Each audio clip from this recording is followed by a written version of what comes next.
TDP Janasena ఎంపీల కసరత్తు ఎలా ఉందో బ్రేక్ ముందు మనం చూసాం. అలాగే వైఎస్ఆర్ కాంగ్రెస్ పార్టీ ఈ విషయంలో ఒక రకంగా దూకుడు ప్రదర్శిస్తోంది. ఇప్పటికే 14 స్థానాలకు సంబంధించి మార్పులు చేర్పుల్లో భాగంగా సమన్వయకర్తలను నియమించిన ఆ పార్టీ కొన్ని స్థానాల విషయంలో మాత్రం కొంత తలనొప్పి ఎదుర్కొంటున్నట్టుగా మనకు కనిపిస్తోంది. మరిన్ని వివరాలు అందించడానికి విజయవాడ నుంచి మా రిపోర్టర్ దుర్గా సిద్ధంగా ఉన్నారు. దుర్గాని అడిగి మరిన్ని వివరాలు తెలుసుకుందాం.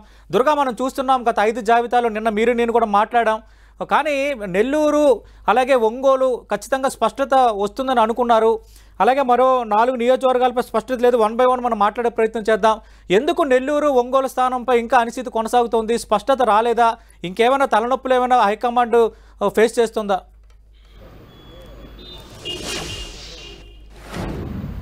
అంటే ఖచ్చితంగా, ఎందుకంటే ఒంగోలుకి సంబంధించి అలాగే నెల్లూరుకి సంబంధించి ఈ రెండు చాలా కీలకంగా ప్రస్తుతం అయితే కసరత్తు అనేది జరుగుతుంది. ముఖ్యంగా ఒంగోలుకి సంబంధించి అయితే గత కొద్ది రోజుల నుంచి కూడా మనం చూస్తున్నాం. బాలినేని ఎపిసోడ్ మాగుంటకి ఇవ్వాలని ఆయన పడుతున్నటువంటి పట్టు నేపథ్యంలో ఒంగోలుకి సంబంధించినటువంటి ఎక్కడా కూడా ఫైనల్ కాలేని పరిస్థితి. అయితే తాజాగా మాగుంటకు ఇచ్చేది లేదని చాలా స్పష్టంగా అధిష్టానం ముందు నుంచి చెప్తుంది. ఈ విషయానికి బాలినేనికి కూడా ఆల్రెడీ చెప్పారు. బాలినేని కూడా ఒప్పించినటువంటి పరిస్థితి. అయితే ఇప్పుడు మరొక చిక్కుముడి వచ్చింది. అయితే బాలినేని ఎవరినైతే పెట్టాలని అంటున్నారో ఆయన ఆ క్యాండిడేట్ని అయితే తీసుకునే పరిస్థితి లేదు. కానీ ఖచ్చితంగా కొత్త వ్యక్తి వస్తారంటూ కూడా అధిష్టానం ఇప్పటికే బాలినేనికి చెప్పినటువంటి నేపథ్యంలో చెవిరెడ్డి భాస్కర్ రెడ్డిని పెట్టాలని పెడుతున్నామంటూ కూడా ఆల్రెడీ బాలినేనికి అధిష్టానం నుంచి సమాచారం ఇచ్చిన నేపథ్యంలో చెవిరెడ్డి అభ్యర్థిత్వాన్ని కూడా బాలినేని వ్యతిరేకిస్తున్నటువంటి పరిస్థితి. అయితే మంచి క్యాండిడేట్ని పెట్టాలనేది బాలినేని చెప్తున్నారు. నేను మంచి క్యాండిడేట్ని చూపించాను కానీ అధిష్టానం దాన్ని తీసుకోవట్లేదు, కనుక మీ ఇష్టం అంటూ కూడా బాలినేని చెప్పుకొస్తున్నటువంటి పరిస్థితి. అయితే చెవిరెడ్డి భాస్కర్ రెడ్డిని పెట్టాలని అధిష్టానం అనుకున్నప్పటికీ కూడా ఆ విషయాన్ని కూడా బాలినేని కాస్త వ్యతిరేకిస్తున్నట్టుగా మనకి సమాచారం అవుతుంది. ఈ నేపథ్యంలోనే ఒంగోలుకి సంబంధించినటువంటి ఎంపీ ఇన్ఛార్జ్ ప్రకటన అనేది అలా పెండింగ్ పడుతూ ఉంది. ఇక ఒంగోలుకి సంబంధించి ఎవరిని పెట్టాలనే దానికి సంబంధించి కూడా అధిష్టానం చాలా వరకు పేర్లు పరిశీలిస్తున్నారు. దర్శి ఎమ్మెల్యేగా ఉన్నటువంటి మద్దిశెట్టి వేణుగోపాల్ను కూడా పరిశీలిస్తున్నారు. తర్వాత మంత్రి రోజాను కూడా పరిశీలించినటువంటి పరిస్థితి. ఇక ఏ కొత్త వ్యక్తికి సంబంధించినటువంటి కొన్ని పరిశీలనలు కూడా ఉన్నాయి. అయితే ఎవరిని ఒంగోలు ఎంపీగా పెట్టాలనే దానికి సంబంధించి ముఖ్యంగా బాలినేని వ్యవహారం మరోసారి కూడా తెరపైకి వస్తుంది. ఎందుకంటే చెవిరెడ్డి భాస్కర్ రెడ్డిని దాదాపు ఖరారు చేశారు. అయితే మరోసారి బాలినేని దాన్ని కూడా వ్యతిరేకిస్తున్నటువంటి నేపథ్యంలో ఒంగోలుకి సంబంధించి ప్రస్తుతానికి పెండింగ్ పడింది. దాని కసరత్తు కూడా జరగబోతుంది. ఇప్పుడు నెక్స్ట్ వచ్చే లిస్టుకి సంబంధించి ఒంగోలుని క్లారిటీ అయితే ఇచ్చే అవకాశం కనిపిస్తుంది. ఇక నెల్లూరుకి సంబంధించి నెల్లూరుకి పార్లమెంట్ ఇన్ఛార్జ్ ఇప్పటికే వేమిరెడ్డి ప్రభాకర్ రెడ్డిని పెట్టాలని ఆల్రెడీ నిర్ణయం తీసుకున్నారు. కానీ నెల్లూరు సిటీకి సంబంధించి ప్రస్తుతం సిట్టింగ్ ఎమ్మెల్యేగా ఉన్నటువంటి అనిల్ కుమార్ యాదవ్ నర్సరావుపేట పంపించారు. కాబట్టి ఇక్కడ సిటీ పంచాయతీ మరోసారి తెరపైకి వచ్చింది. ముఖ్యంగా సిటీలో అభ్యర్థిని పెట్టాలని అనిల్కి ఆల్రెడీ సీఎం జగన్ చెప్పినటువంటి నేపథ్యంలో అనిల్ కూడా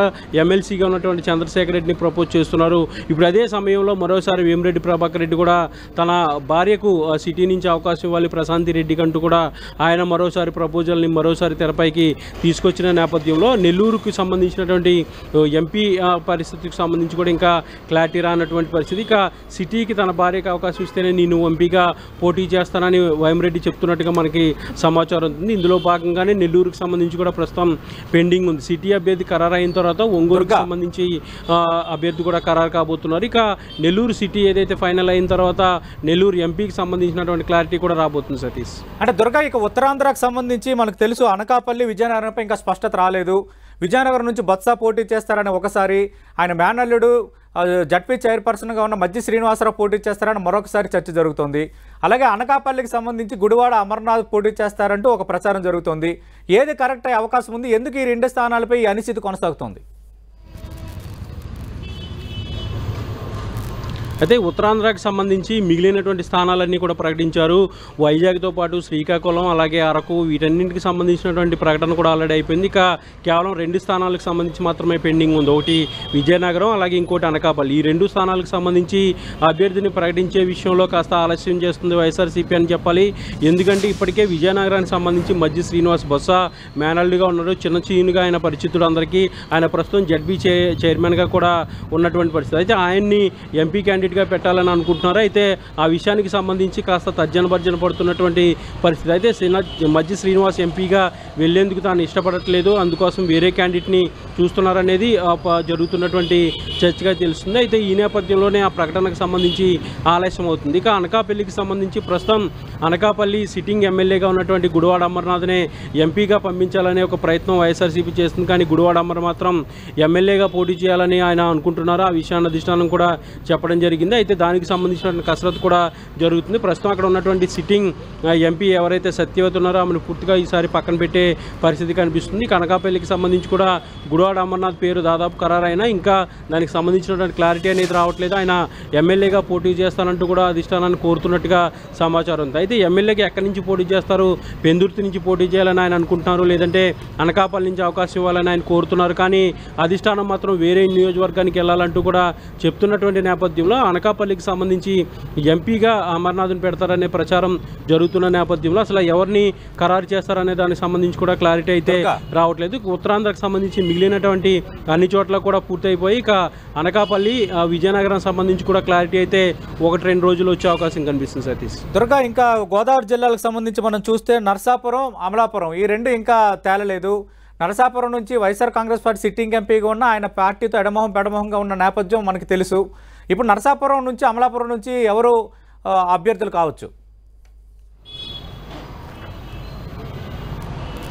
అదే ప్రధానంగా ఉభయ గోదావరి జిల్లాలకు సంబంధించి గోదావరి జిల్లాలపై ప్రత్యేక ఫోకస్ పెట్టింది వైఎస్ఆర్సీపీ. ఇందులో భాగంగానే ఇప్పటికే కొంతమంది ఎంపీ అభ్యర్థులను ఆల్రెడీ ప్రకటించారు. ఇప్పటికే కాకినాడకి పార్లమెంట్ ఇన్ఛార్జిగా చలమలశెట్టి సునీల్ని నిన్న ప్రకటించినటువంటి 5వ లిస్టులో ఆయన పేరు ప్రకటించారు. ఇక ఏలూరుకి సంబంధించి ఆల్రెడీ మంత్రి కారుమూరి నాగేశ్వరరావు కుమారుడు కారుమూరి సునీల్ కుమార్ యాదవ్ని ఏలూరు ఇన్ఛార్జిగా ప్రకటించారు. ఇక ప్రధానంగా నరసాపురానికి సంబంధించి అలాగే అమలాపురంకి సంబంధించి ఇక రాజమండ్రి ఈ 3 స్థానాలకు సంబంధించి కూడా ప్రకటించాల్సి ఉంది. ఈ 3 స్థానాలకు సంబంధించి ఇప్పటికే నరసాపురానికి గతంలో క్షత్రియ సామాజిక వర్గం నుంచి అవకాశం ఉండేది, కానీ ఈసారి బీసీకి అవకాశం ఇవ్వబోతున్నట్టుగా తెలుస్తుంది. అయితే బీసీ నుంచి మత్స్యకారులు వస్తారా, లేదంటే సెట్టిబల్జ సామాజిక వర్గం నుంచి వస్తారా అనే దానికి సంబంధించి అయితే ప్రస్తుతం కసరత్తు జరుగుతుంది. ఇక అమలాపురానికి సంబంధించి గతంలో ఎస్సీకి ఎప్పుడు కూడా అమలాపురం ఎస్సీకి ఇస్తారా దానవైతే వస్తుంది. అయితే ఎస్సీ మాలకు గతంలో అవకాశం వచ్చింది. ఈసారి మాదిగ సామాజిక వర్గానికి సంబంధించినటువంటి వ్యక్తి కోసం వైఎస్ఆర్సీపీ